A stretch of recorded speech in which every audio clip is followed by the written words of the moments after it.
Panalangin para sa mga nagtatrabaho at nagtataguyod, nagsasakripisyo para sa kanilang pamilya. Sa ngalan ng Ama at ng Anak at ng Espiritu Santo. Amen.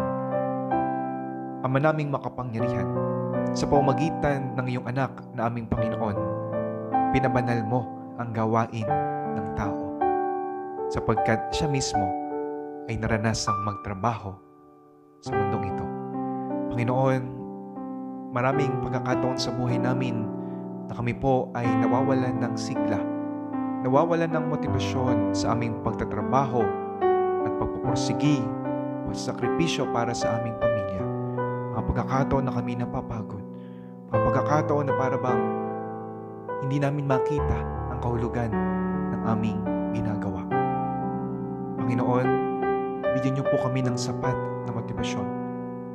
Panginoon, maramdaman nawa namin ang iyong pagtapik at pagkilos kahit sa aming trabaho.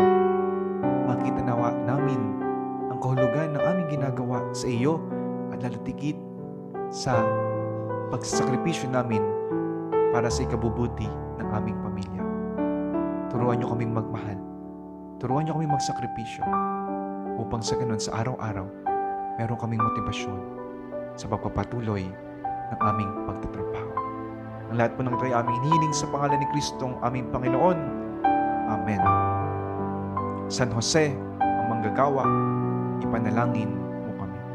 Sa ngalan ng Ama at ng Anak at ng Espiritu Santo. Amen.